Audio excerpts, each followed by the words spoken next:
bonsoir tout le monde. Tonnerre de Brest cet après-midi, comme dirait le capitaine Haddock. Mais au moins, on repart de Brest avec les 3 points. Et c'est la première défaite brestoise à domicile de la saison. Mais qu'est-ce qu'elle fut dure à obtenir? D'une part, parce que on a été bien meilleur qu'à Dijon, mais surtout, la faute à une équipe brestoise qui nous a bien cassé les couilles, qui n'a jamais abdiqué, qui n'a jamais rendu les armes. Et au moins, peut-être que c'est ce que les autres équipes de Ligue 1 devraient faire. On a pris 0 but en Ligue des Champions, mais au moins, les Brestois, ils se sont un petit peu inspirés de ce qu'avait fait Bruges cette semaine. Bon, ils ont eu un peu plus de réussite, même s'ils ont perdu cet après-midi, mais au moins, face à nous, ils n'ont peut-être pas à rougir de leur football. Parce que, contrairement aux Dijonais, contrairement aux Marseillais, eux au moins, ils ont osé, ils ont essayé de jouer. Et avec un peu plus de réussite, parce qu'en première mi-temps, c'est un miracle qu'on rentre à la mi-temps avec 0-1. Pourquoi? Parce que les Brestois, ils ont eu des occasions, notamment Cour qui dévisse alors qu'il est tout seul devant les buts. Mais de l'autre côté, on a également eu une seule véritable situation. Déjà, les Brestois, ils ont failli ouvrir le score dès la 2e minute. Heureusement que Cavani est là pour sortir la balle.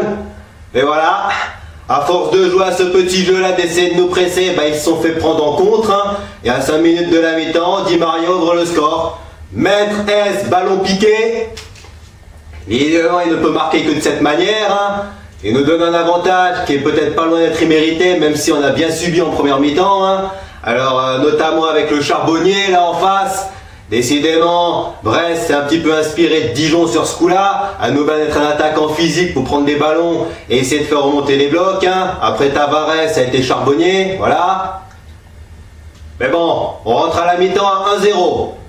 En deuxième mi-temps, ça repart un petit peu, mais bon, pour l'instant, ça ne s'arrange pas véritablement, étant donné que Brest n'arrive pas à se procurer d'occasion. De l'autre côté, on est un petit peu plus tranchant qu'en première, avec un Kurzawa qui a fait pour l'instant son meilleur match de la saison.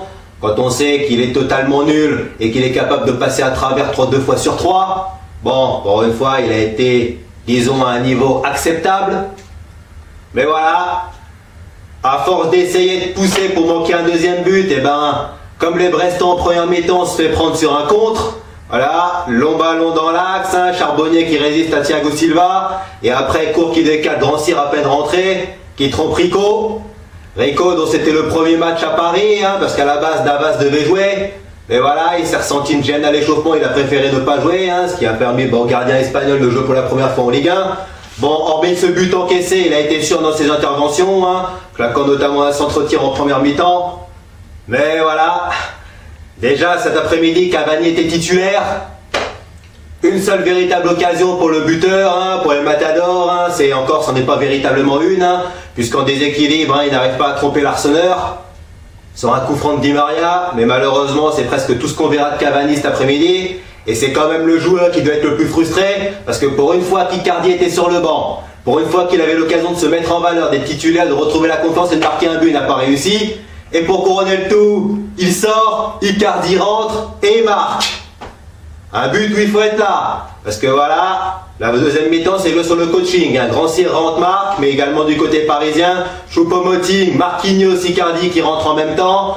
Cette fois-ci, un partout, il faut aller chercher la gagne. Et au final, c'est le coaching qui a fait la différence. Choupo-Moting décalé sur la gauche, qui centre, le Brestois contre. Mais Icardi, il a quand même le mérite de traîner par là. Contrôle du gauche pour éliminer l'Arseneur, frappe externe pied droit, but. Cavani doit être bien frustré. Il a l'occasion de se mettre en valeur, Icardi rentre, il marque. Et il lui a fallu 2 ballons pour marquer Icardi. Alors 9 buts en 10 matchs au PSG, c'est quand même déjà un bon ratio.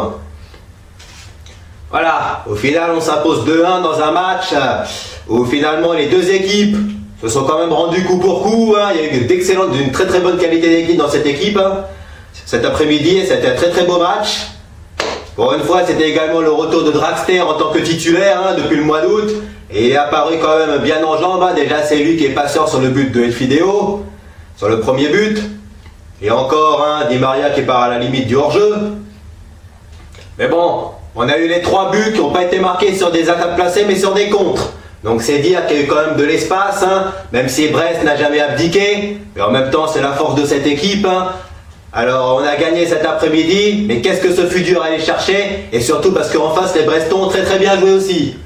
Contrairement aux Dijonais qui ont fait que de défendre et qui ont essayé de nous endormir. Bon, un match nul n'aurait pas été immérité en fonction de la prestation des Brestois, mais bon voilà, il y a tellement de talent à Paris que même quand on est dans la merde on peut gagner les matchs, hein. Ça s'est vu cet après-midi, et encore Mbappé n'était pas là. Ah oui, hein, touché aux adducteurs, hein, en espérant qu'il sera pour l'équipe de France, hein. En espérant peut-être, hein, peut-être pas, en octobre il était déjà forfait. Bon voilà. Maintenant on va passer à notre prochain match, hein, puisque ce sera la trêve internationale, on va jouer la Moldavie et aller en Albanie, aller à Tirana, on est avec l'équipe de France, hein, éliminatoire de l'Euro. Bon, ce sera de beaux matchs assez sympatoches à regarder, hein. En plus, Dédé il a rappelé Mendy. Alors encore qu'il appelle Mendy et pas Kurzawa, hein, parce qu'Hernandez est pas là. Pogba est encore blessé, il en a encore pour un mois lui. Alors sur ce, je suis content de la victoire cet après-midi. Bon, plus à ce que derrière ça patine un petit peu, hein. Tant que les Nantais vont recevoir Saint-Etienne dimanche, là, demain. Et en attendant surtout l'Olympico de demain qui promet d'être bouillant au stade Vélodrome. Ce sera le retour de Garcia avec le maillot des méchants lyonnais. Voilà. On verra ce qui peut se passer, hein. Moi je vois bien un petit match nul, hein. Mais j'avais déjà parié un mois plus tôt que ça serait la défaite au Vélodrome pour les Lyonnais en espérant que mon pari soit bon. Sur ce, bye bye tout le monde et allez Paris!